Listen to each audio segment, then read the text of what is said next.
할렐루야. 오늘은 1517년 마틴 루터가 비텐베르크 성문 앞에 중세 카톨릭 교회에 대항하여서 97개에 달하는 이 반박문을 이 성문 앞에다 내걸면서 시작된 이 종교개혁이 일어난 지 오늘로 502주년이 되는 기념주일입니다. 당시 마틴 루터와 존 칼빈 등의 이 수많은 종교개혁자들은 다음과 같이 5가지 구호를 앞세우게 되었습니다. 우리 한번 다 같이 한번 읽어볼까요? 시작. 오직 말씀, 오직 믿음, 오직 은혜, 오직 예수 그리스도, 오직 하나님께만 영광. 이런 5가지 구호를 앞세워서 이 타락한 중세 교회를 개혁을 하게 되었는데요. 이러한 종교 개혁자들의 신앙 원리를 한마디로 뭐라고 말하냐면 한번 다 같이 한번 읽어볼까요? 시작. 근원으로 돌아가자. 다시 시작. 근원으로 돌아가자. 아드폰테스라고 얘기를 하는데요. 근원으로 돌아가자는 것이 바로 종교 개혁자들의 구호에 한마디로 말하면 이 근원으로 돌아가자고 말할 수가 있다는 것입니다. 자, 그렇다면 여러분, 종교 개혁자들이 돌아가려고 했던 근원은 과연 무엇일까요? 어쩌면 그들이 주장했고 또 종교 개혁의 후예들이라고 할 수 있는 우리 모두가 돌아가야 할 근원은 바로 오늘 본문에서 예수님께서 이 공생의 사역을 처음으로 시작하시면서 외치셨던 그 말씀이 아닌가라는 생각을 해보게 됩니다. 여러분, 오늘 보면 15절 말씀 우리 다 같이 한번 읽어볼까요? 시작.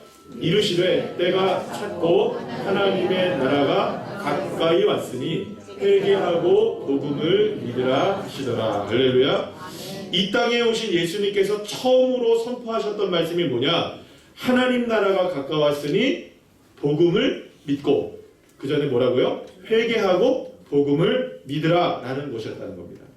그러니 어찌 보면 우리가 돌아가야 할 근원은 바로 예수님이 처음으로 선포하신 말씀, 그 말씀으로 돌아가면 되는 것 아니겠어요? 그럼 무엇일까요? 복음을 믿으라는 것입니다. 따라합시다. 복음을 믿으라. 사랑하는 여러분, 종교개혁의 정신은 첫 신앙으로의 회복을 말합니다. 믿음으로 돌아가는 것, 오직 하나님에게로 돌아가는 것을 의미한다고 말할 수가 있다는 것이죠. 종교적 관습에 매이게 하는 모든 것들에서 신앙의 근원인 무엇으로 돌아가는 것? 오직, 따라합시다. 오직. 복음으로 돌아간다. 자, 그러니까 종교개혁의 근본적인 정신이 뭐냐? 무엇으로 돌아가는 것? 복음으로 돌아가는 것. 그러니까 복음이 무엇이라는 겁니까? 근원이라는 것이죠. 그래서 예수님께서 복음을 믿으라라고 말씀하셨던 겁니다. 따라합시다. 복음을 믿으라. 자, 그런데 단순하게 복음을 믿으라라고만 얘기하는 것이 아니라 종교개혁이 복음으로 뭐라고요? 근원으로 돌아가자라고 말씀하는 거죠. 그러니까 그 앞에다가 무엇을 딱 붙여넣냐 하면 복음을 믿으라는 그 말씀 앞에 회개하고라는 단서를 붙이는 겁니다. 따라합시다. 회개하고. 그렇기 때문에 여기서 여러분 말하는 회개라는 말은 우리가 여러분 보통 회개를 말할 때 어떤 거를 생각하고 계신가요? 뭐 죄를 고백하는 것? 우리가 잘못된 것을 돌이키는 거, 뭐 이렇게 생각하잖아요. 그래서 회개를 죄에 관련되어서 많은 분들이 생각을 하시는데, 물론 그게 틀린 말은 아닙니다. 정답이죠. 맞는 말이지만, 회개라는 말은 좀 더 큰 의미를 갖고 있다고 말할 수가 있는 것이죠. 그러니까 다시 말하면, 단지 죄를 회개하는 것만이, 고백하는 것만이 아니라, 오히려 주님께서 말씀하신 이 회개의 뜻에는, 삶의 방향을 완전히 바꾸는 것. 삶의 방향을 전환시키는 것이라고 말할 수가 있다는 것입니다. 이전에 우리의 자신의 삶을 얽매이고 있었던 구습을 쫓았던 옛사람의 모습들을 벗어버리고 이제는 예수님이 원하시는 삶의 방향으로 삶을 바꾸는 것. 이게 바로 회개의 뜻이라고 말할 수가 있는 것입니다. 에베소서 4장 22절부터 24절까지의 말씀을 우리 다 같이 함께 읽어보겠습니다. 시작. 너희는 유혹의 욕심을 따라 썩어져가는 모습을 따르는 옛 사람을 벗어버리고 오직 너희의 심령이 새롭게 되어 하나님을 따라 의와 진리의 거룩함으로 지으심을 받은 새 사람을 입으라. 할렐루야. 예수님께서 말씀하신 회개는 그렇기 때문에 방향의 전환과 되돌림이라고 말할 수 있고, 그렇기 때문에 이것은 마음의 변화를 수반하는 것이라고 말할 수가 있다는 것입니다. 그리고 예수님은 세상을 향해서 첫 번째로 선포하신 말씀이 이것인 거예요. 이제야 비로소 때가 찼다. 이제야 비로소 때가 되었다.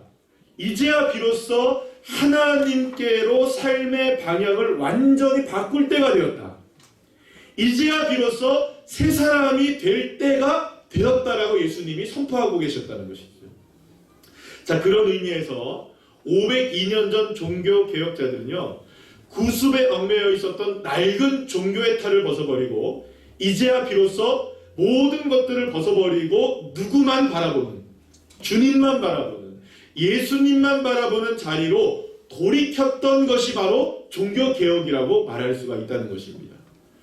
그래서 이 종교개혁자들은 바로 그렇게 자신의 삶을 돌이켜야 할 때가 되었다는 걸 알게 되었고, 그래서 자신의 삶의 모든 것들을 바쳐서 주님께로 자신의 삶뿐만 아니라 수많은 사람들과 교회가 주님에게로 방향을 전환시킬 수 있도록 하나님 앞에 그렇게 최선을 다했던 사람들이 바로 이 종교개혁가들이라고 말할 수가 있다는 것입니다. 자, 그런데 이러한 종교개혁자들이 외쳤던 근원으로 돌아가자는 이 외침이 역사적으로 언제부터 출발했느냐?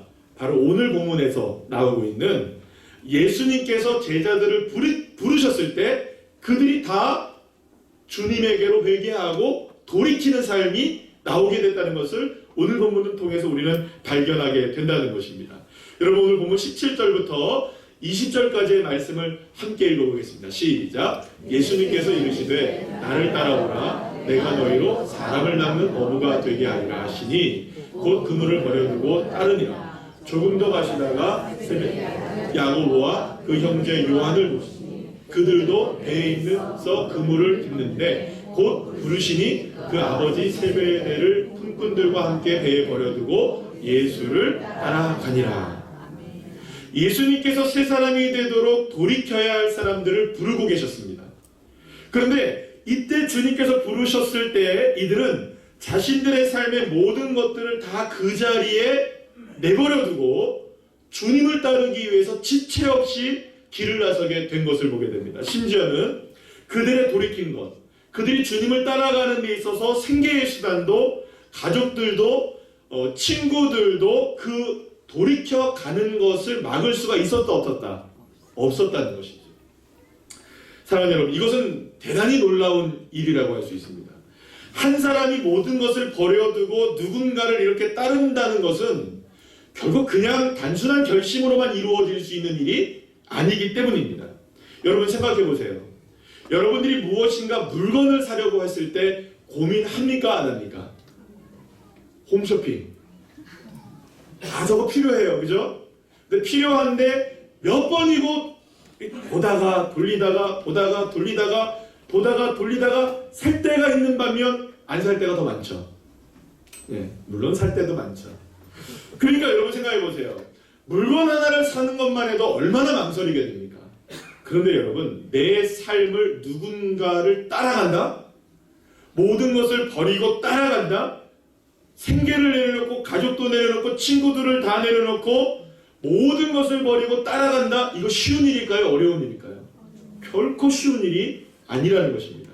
자, 그런데 예수님께서 회개하고 복음을 믿으라, 나를 따르라 말씀하셨을 때 그 말씀을 들은 사람들 가운데 그 말씀을 거부할 수가 없었던 무엇인가의 폭발적인 힘에 이끌려서 주님을 따랐던 사람들이 있었다는 것입니다.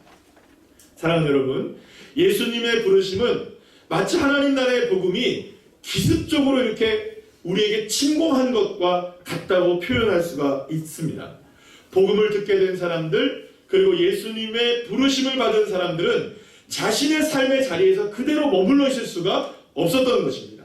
주님을 따르지 않으면 안 되는 그 강력한 성령의 능력의 힘으로 그들은 주님의 부르심을 따라 길을 나서게 되었다는 것이죠. 따르지 않으면 안 되는 강력한 힘을 따라 그들은 자신이 지금까지 걸어왔고 또 걸어가야 했던 길을 돌이켜서 예수님을 따라 예수님과 함께 길을 나서는 사람들이 되었다는 것입니다. 자, 우리가 이 점에서 함께 살펴볼 수 있는 것 중에 하나가 뭐냐면, 우리는 세례 요한이 외쳤던 회개와 예수님이 외쳤던 회개가 여기서 차이점이 난다는 것을 우리가 발견하게 됩니다. 여러분, 우리가 함께 주일 말씀을 통해서 배웠죠? 세례 요한의 회개는 무엇에 대한 회개였나요? 죄를 용서받는 회개였습니다. 그죠? 죄를 용서받는 그 죄에 대한 회개였던 것이죠. 자, 그런데 예수님에게서 나오는 이 회개는 단순하게 죄를 용서받는 것에 이상의 의미가 있었던 것입니다. 어떤 의미가 있나요? 따라합시다. 삶의 방향이 바뀌었다. 죄를 용서했던 회개와 삶의 방향이 바뀌었던 회개의 차이점이 여기서 드러나게 된다고 볼 수가 있는 것이죠. 이 점에서 우리는 세례 요한이 외쳤던 회개의 외침과 예수님이 외쳤던 회개의 외침이 전혀 다른 차원이라는 것을 알 수 있게 됩니다.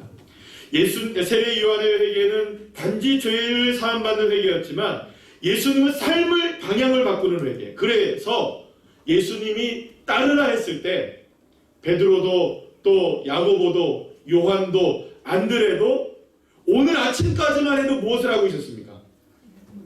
그물을 깃고 그물을 던지고 내일도 뭘 하고 있었을까요? 그 사람들은 또 그물을 던지고 그물을 깃고 10년 후에도 뭘 하고 있었을까요? 그 사람들이 똑같은 일을 아마도 했을 것입니다. 왜냐하면 이미 이전 10년부터 아니 그보다 더 오랜 시절부터 그 일을 해왔다는 것이죠. 그런데 그렇게 갈릴리 호숫가에서 물고기를 잡고 있었던 사람들이었지만 예수님이 나를 따르라 회개하고 복음을 믿으라 라고 말씀하신 그 말씀에 지금까지는 단 한 번도 상상할 수 없었던 일, 갈릴리 바닷가에서 있었던 그 사람들이 예수님과 함께 지금 오늘 본문에 보면 어디까지 가게 됩니까?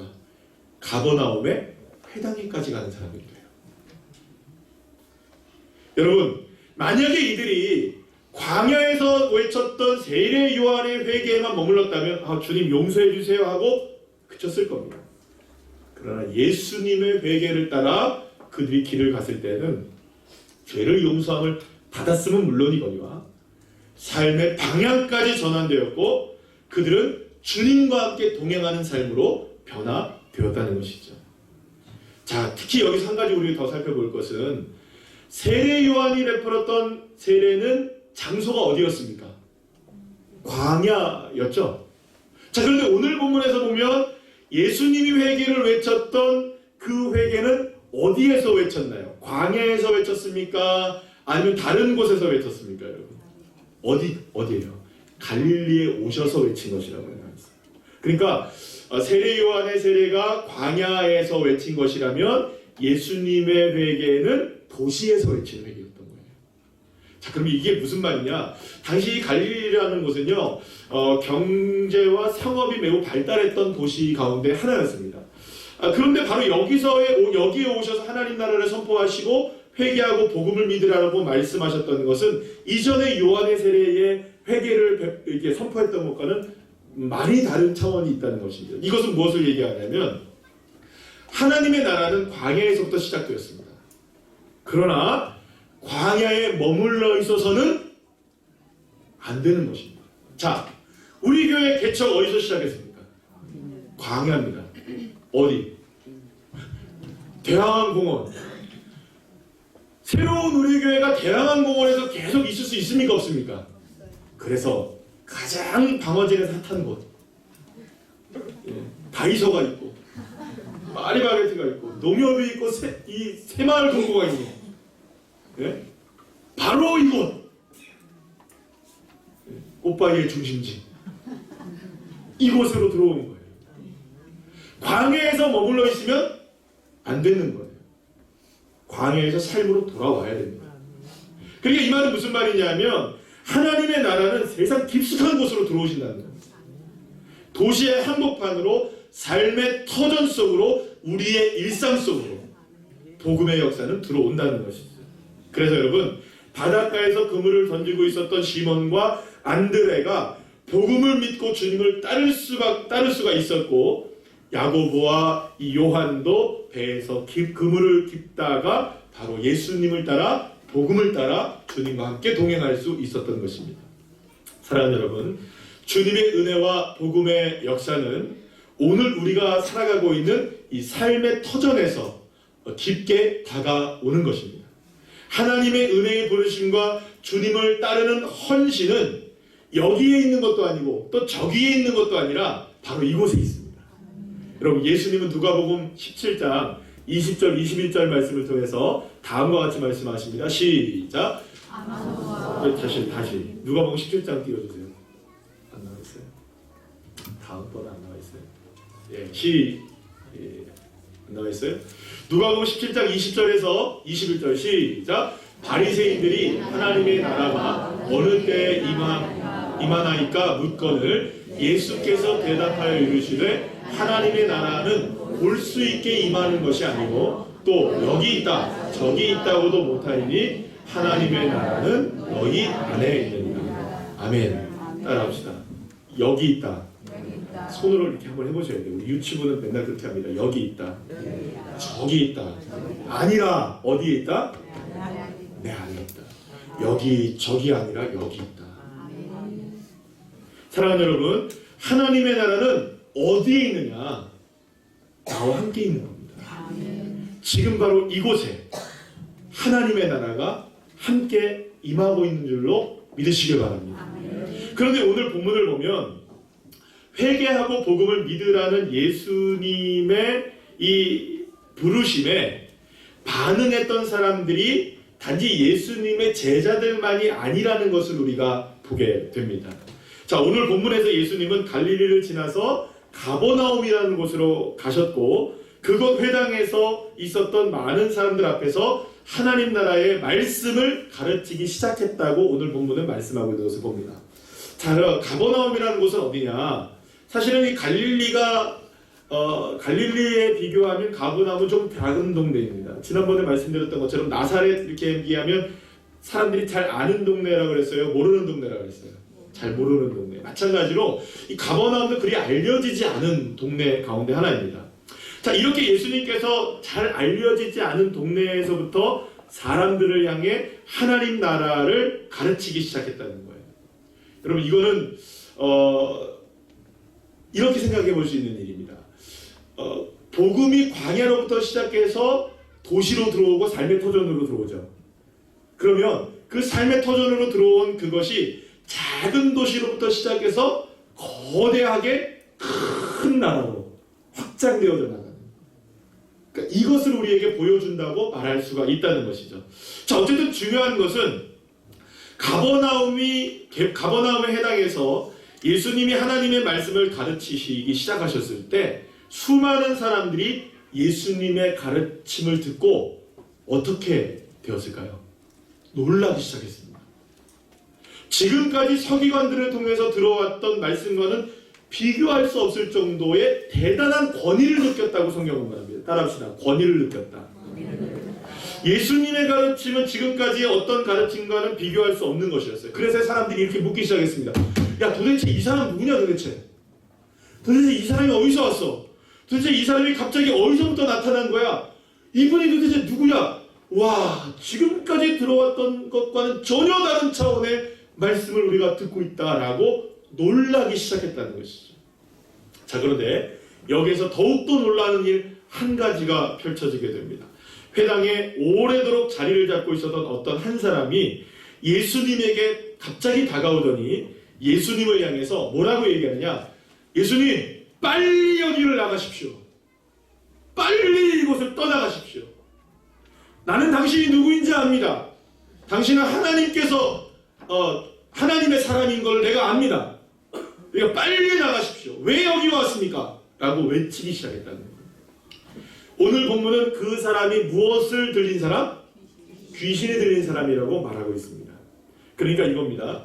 예수님의 권위 있는 말씀이 선포되고 하나님의 나라가 선포되고 회개하라, 복음을 믿으라, 천국이 가까웠고 하나님의 나라가 임하였다라고 선포하기 시작하셨을 때 그 많은 사람들이 권위 있는 주님의 말씀에 놀라고 있는 그 틈바구니 속에서, 놀란 사람들 틈바구니 속에서 하나님을 거부하고 예수님을 거부하고 예수님을 따르지 않고 예수님을 떠나가라고 예수님의 권위 있는 가르침을 거부하고 있는 존재가 있었다는 것을 우리에게 말해주고 있는 것이죠.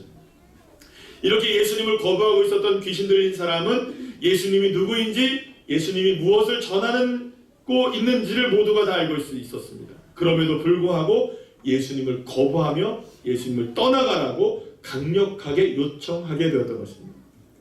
예수님은 이 귀신 들린 사람을 향해 꾸짖으시며 잠잠하고 그 사람에게서 나오라 라고 명령하시고, 이에 명령을 들었던 이 더러운 귀신이 그 사람에게서 경련을 일으키게 하고는 큰 소리를 지르고서는 그 몸에서 나오게 되는 역사가 있었습니다. 할렐루야. 귀신이 떠나간 것이었습니다. 이 광경을 눈으로 목격했던 수많은 사람들이, 그 사람들이 여러분 어떤 사람들이었나요? 이미 예수님의 권위 있는 말씀에 한번 놀라 있었죠. 우리 유치부에서 놀라워 이겁니다. 예수님의 사랑 신기하고 놀라워.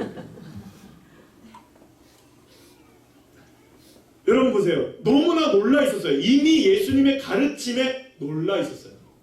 그런데 귀신 들린 사람이 떠나가는 모습을 보고 이 사람들은 경악을 금치 못합니다. 여러분 보세요. 오늘 마가복음 1장 27절 말씀 한번 볼까요? 시작. 다 놀라 서로 물어 이르되 이는 어찌 미냐 권위 있는 새 교훈이로다. 더러운 귀신들에게 명한즉 순종하는도다 하더라. 굉장히 점잖게 쓴 거죠. 뭐 해외 토픽감이라는 겁니다. 이런 거죠. 근데 이게 도대체 무슨 일이 우리 앞에서 벌어진 거야? 놀란 사람들이 더 놀라. 이제는 놀랐다. 거기서 조금 더 여러분들 강조하면 놀라 자빠진다. 이 정도 수준이 된 거예요. 예수님의 권위 있는 가르침에 놀랐던 많은 사람들이 이제는 예수님께서 귀신을 쫓아내는 장면을 보고 더욱더 놀라서 입이 다물어지지 않았던 거죠. 그들은 그들 앞에서 펼쳐진 권위 있는 새 교훈에 놀랐고 그 소문은 순식간에 가버나움을 벗어나 갈릴리 사방으로 퍼지게 되었다고 오늘 본문은 말씀하고 있는 것을 보게 됩니다. 자, 그런데 여기서 우리가 눈여겨볼 것이 있습니다. 예수님의 권위 있는 가르침과 귀신을 쫓아내는 능력을 눈앞에서 보고 경험했던 수많은 사람들이 오늘 본문에 의하면 놀라 자빠졌는데 그냥 놀라 자빠진 것이 끝이었어요. 그러니까 놀란 것으로 끝났다는 거예요.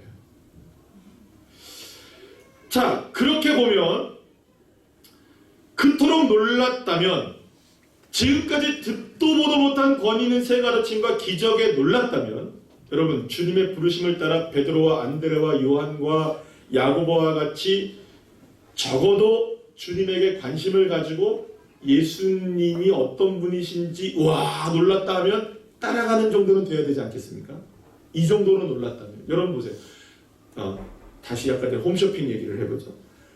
듣도 보도 못한 물건이 나왔어요. 권위 있는 새 물건이 나왔어요. 어떻게 하시겠습니까? 우와, 내가 저걸 원했는데, 혹은 조금 더 현실적으로 여러분들이 그렇게 갖고 싶었던 명품 백이 한 300만 원짜리가 오늘만 특가로 10명에 가만 10만 원입니다 하면 여러분 어떻게 되시겠어요? 권위 있는 새 홈쇼핑이로다. 안 하시겠습니까? 당연하죠. 누구한테 연락하시겠습니까? 절대 안 하죠. 왜요? 10명밖에 안 산다니까. 여러분 생각해보면 우리를 깜짝 놀라게 하는 일이 있으면 거기에 마음이 쏠리게 됩니다. 그리고 따라가게 되죠. 그런데 안타깝게도 이렇게 예수님에게 놀랬던 사람들이 그저 놀란 것에만 머물러 있었다는 것이죠. 그렇게 보면 가버나움의 해당은요, 사실은 역사상으로 본다고 하더라도 지금까지 경험해보지 못했던 하나님의 나라가 이 가버나움의 회당 속에 임하고 있었던 것입니다. 그곳에는 주님을 따랐던 제자들이 있었지만 또 다른 부류의 사람들이 그러나 그곳에 있었다는 것을 알게 돼요. 자, 그림을 한번 그려보세요. 하나님의 역사가 임하고 있습니다. 권위 있는 새 교훈이 선포되고 있습니다. 귀신들이 떠나가는 역사가 있습니다. 모두가 다 놀라고 있습니다. 그래서 예수님을 따라온 사람들도 있지만 그저 놀라고 있는 사람들도 있었다는 것이죠. 그래서 여기서 한 가지 우리가 생각해 볼 거 뭐냐. 오늘 제가 설교의 제목으로 잡은 건데요. 따르는 자, 놀라는 자, 거부하는 자. 예수님을 따랐던 사람들이 있었던 반면 그냥 놀라고 있는 사람들만 있었고, 이 귀신 들린 사람과 같이 거부하는 사람들도 그곳에는 있었다는 것입니다. 그런데 문제는 놀라는 자나 거부하는 자나 다 권위 있는 예수님의 새 교훈이 선포되었을 때 예수님이 어떤 분인지를 알았다는 겁니까? 몰랐다는 겁니까? 다 알고 있었어요. 무엇보다 거부하는 자였던 이 귀신 들린 사람도 예수님이 어떤 사람인지를 알고 분명히 있었습니다. 여러분 오늘 24절 본문 보세요. 분명히 알고 있었습니다.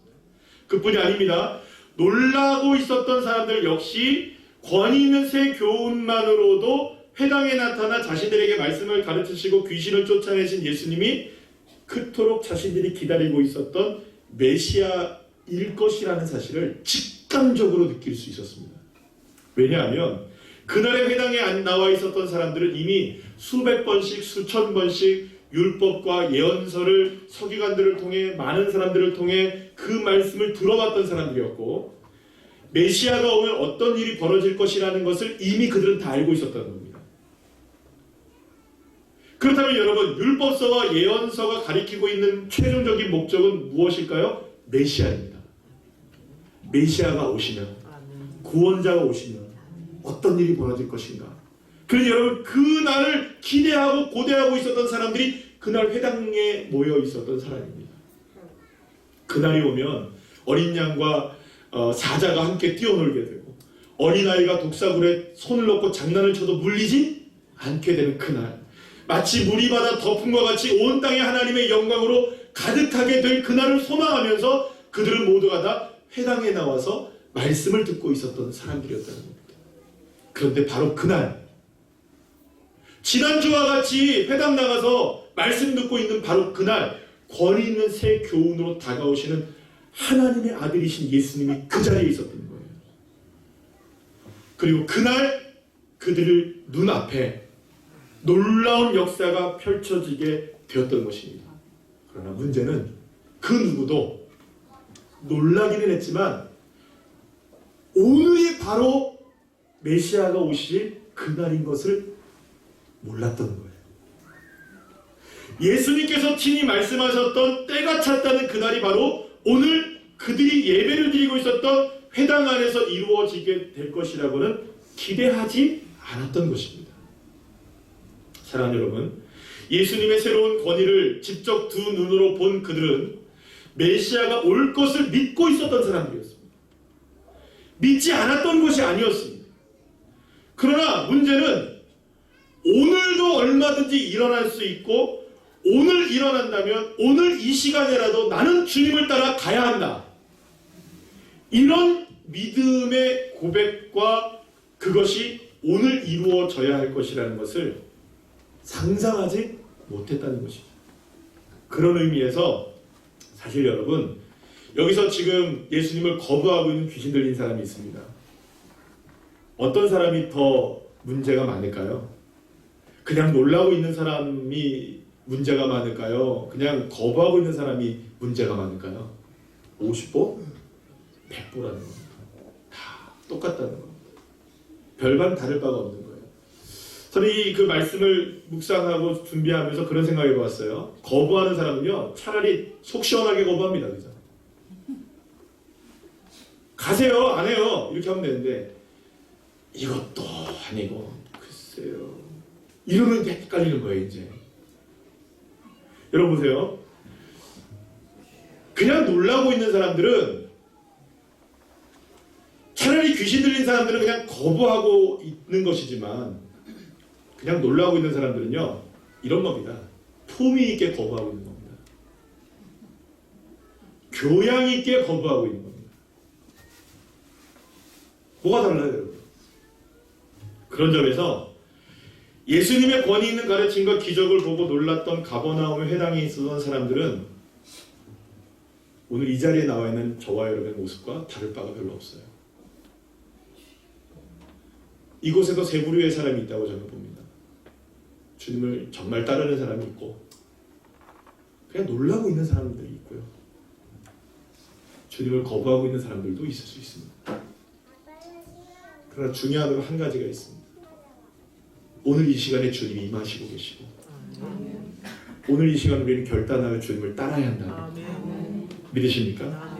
사랑하는 여러분, 우리도 주님을 믿습니다. 주님의 능력과 권위가 어떤 것인지 이미 알고 있습니다. 그러나 그 주님의 능력이 바로 오늘 이 시간 이곳에서 드리는 예배 가운데 얼마든지 임하시고 계시며 주님의 역사가 얼마든지 오늘 이 시간에 일어날 수 있다는 사실을 온전히 믿지 못한다면, 그래서 정말 따르는 자가 되지 못한다면 놀란 것으로 여러분 기적이 일어나지 않습니다. 절대로 놀란 것으로 기적이 일어나지 않습니다. 사랑하는 여러분, 하나님의 나라가 우리의 삶의 터전에서 얼마든지 일어날 수 있다는 사실, 하나님의 기적과 치유가 오늘 이 시간, 할렐루야, 어떤 시간과 공간에서도 이루어질 수 있다는 사실을 믿는 저와 여러분 되시기를 간절히 축원합니다. 설마 오늘이겠어 하는 마음이 우리에게 있는 한 아무리 권위 있는 새 교훈이 선포되어도 어쩌면 이곳에 예수님이 직접 나타나셔도 여러분 생각을 해봐요. 여러분 왜 안 되는 말씀이지만 제가 여기서 설교하고 있으니까 또 목사님이 설교하시지 생각하시지, 그 마음 갖고 있는 사람들은요, 예수님이 이곳에서 설교를 하셔도 또 예수님이 설교하시지 이런 분이에요. 틀릴까요? 그게 틀리다고 생각하실게요, 여러분? 사랑하는 여러분, 그렇기 때문에 결국에 아무리 권위 있는 새 교훈이 선포되어도, 아무리 예수님이 이곳에 있어도요, 우리는 예수님 말씀에 은혜 못 받는 사람들 거예요.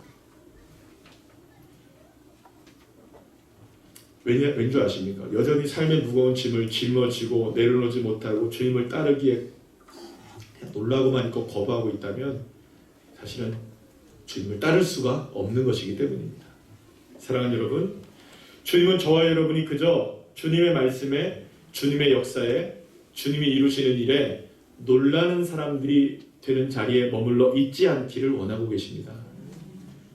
또한 말할 것도 없이 주님을 거부하는 자리에 저와 여러분이 있어서는 안 되는 것입니다. 자, 그렇다면 오늘 이 시간 저와 여러분은 주님께서 때가 찼고 회개하고 복음을 믿으라고 말씀하시는 이 말씀에 우리는 지금 어떻게 반응하고 있습니까? 주님을 말씀을 따라 순종하고 따르는 자이십니까? 아니면 그저 놀라고만 있으십니까? 아니면 그것도 아니면 아예 거부하고 마음을 닫고 계십니까요? 사랑하는 여러분, 저와 여러분을 예수님이 부르고 계시는 줄 믿습니다. 아멘. 이전의 옛사람을 벗어버리고 새 사람을 입는 사람으로 저와 여러분을 초대하고 계시잖아요. 권위 있는 새 교훈으로, 권위 있는 하나님 나라의 사람들로 저와 여러분을 부르고 계시는 줄로 믿으시길 바랍니다. 그리고 그 부르심은 어떤 특별한 날에 이루어지는 것이 아닙니다. 예수님께서 때가 찼고 회개하고 복음을 믿으라고 말씀하시며 그 말씀에 순종하여 따르는 자가 되기를 원하시는 그 날은 바로 오늘입니다. 아멘. 이 시간입니다. 아멘. 이 자리인 것이죠. 아멘. 베드로와 안드레와 야고보와 요한이 그물을 던지다가 그물을 깁다가 주님의 부르심을 따랐던 것처럼, 모세와 다윗 역시 양을 치다가 주님을 따랐던 것처럼, 엘리야가 던져준 그 옷의 자락을 그 밭에서 주스면서 따라갔던 것처럼 주님을 따랐던 수많은 사람들은 삶의 터전에서 일을 하고 있다가 그 자리에서 주님을 따라갔던 것을 보게 됩니다. 사랑하는 여러분, 이것은 무엇을 말할까요? 주님께서 저와 여러분을 부르시며 따라가기를 원하는 날은 특별한 어느 날이 정해진 것이 아니라는 것입니다. 어제와 다를 바 없는 평범한 오늘, 그 일상 속에 주님은 다가오셔서 우리를 부르신다는 것입니다. 바로 이 시간, 내일의 어떠한 시간, 그 속에서도 주님의 역사는 일어날 수 있다는 것입니다. 여러분 혹시 필립 얀시라는 오늘 아시죠? 그분이 책을 많이 쓰셨는데요. 그분의 그 책 가운데 이런 글이 하나 소개되어 있습니다. 윌리라는 청소부가 한 명이 있었습니다. 그런데 이는 가난했지만 하나님을 너무나 사랑했던 사람이었어요. 무엇보다 성실하게 일을 했던 사람이었습니다. 그래서 이 윌리는 비록 자신이 청소부의 일을 했지만 자신이 직업에 최선을 다해서 열심히 일을 했습니다. 어느 추운 겨울날 그는 새벽에 거리를 이렇게 쓸고 있었습니다. 그런데 어디선가 음성이 들리는 거예요. 윌리야, 윌리야 이렇게 부르는 거예요. 그는 자신이 부르는 음성이 도대체 어디서 들려오는지를 이렇게 생각하다가 이거 어디서 오는 거지? 하면서 그 음성을 따라가기 시작했습니다. 또다시 이렇게 윌리야 하는 소리가 들리는 거예요. 그래서 따라가서 이 소리가 어디서 들리는지를 봤더니 그곳이 어디였느냐? 하나님께서 자신의 이름을 불렀던 곳이 어디였느냐? 쓰레기통 속에서 주님이 부르시고 계셨다는 거예요. 그날 윌리를 부르신 하나님, 그분은 삶의 현장에서 최선을 다하고 있었던 그 순간 윌리에게 다가오시고 계셨던 것이죠. 필리니안 씨는 이것을 설명하면서 이 이야기를 무엇으로 설명했냐 하면 모세를 부르신 출애굽기 3장에서의 사건을 현대적으로 이야기로 각색해서 만들어낸 이야기라고 소개하고 있습니다. 그러니 모세가 양을 치고 산기슭을 올라가고 있다가 갑자기 하나님이 모세야 부르셨다는 거죠. 여러분, 저와 여러분은 하나님이 언제 부르실까요? 이곳입니다. 이 자리입니다. 여러분들 일하고 있는 곳입니다. 여러분들이 주방에서 맛있게 음식을 만드는 그 순간에 주님이 부르십니다. 믿습니까? 열심히 땀 흘려 일하는 그 순간에 주님이 함께 계시는 것이죠. 사랑하는 여러분, 오늘 이 시간 주님이 저와 여러분의 이름을 부르시고 계시는 줄로 믿으시길 바랍니다. 그러나 주님께서 부르시는 그 부르심에 단지 놀라고 있어서는 안 되는 겁니다. 거부해서는 안 되는 것입니다. 따르는 자가 되어야 하는 것입니다. 베드로와 안드레와 야고보와 요한이 주님의 부르심의 길을 나섰던 것과 같이 절대로 놀라는 자, 거부하는 자에 머물러 있어서는 안 되는 것입니다. 자, 그렇다면 다시 한번 우리의 삶을 찬찬히 돌아보시죠. 나는 따르는 자일까요? 놀라는 자일까요? 아니면 이것도 아니고 저것도 아닌 거부하는 자의 삶일까요? 오늘은 종교개혁 502주년 기념주일입니다. 놀라는 자, 거부하는 자에서 복음을 따르는 자들이 되었던 종교개혁가들의 믿음이 오늘 우리에게 이렇게 자유롭게 예배할 수 있는 예배의 터전을 마련해 준 것이죠. 자, 사랑하는 여러분, 저와 여러분은 따라합시다. 나는 종교개혁의 후예들이다. 자, 믿습니까? 자, 그렇기 때문에 믿음으로 우리는 길을 떠나는 사람들이 되어야 되는 겁니다. 절대로 거부하는 자가 되시 마시기를 축복합니다. 놀라기만 하지 마시길 바랍니다. 오직 믿음으로 주님을 따르는 자가 되셔서 정말로 주님께 날마다 돌이키고 주님과 함께 길을 걷고 믿음으로 주님과 함께 소망하며 살아가서 정말 주님을 따르는 믿음의 삶으로 하나님의 영광 돌리는 종교개혁의 후예다운 믿음의 자녀들 되시기를 간절히 축원합니다.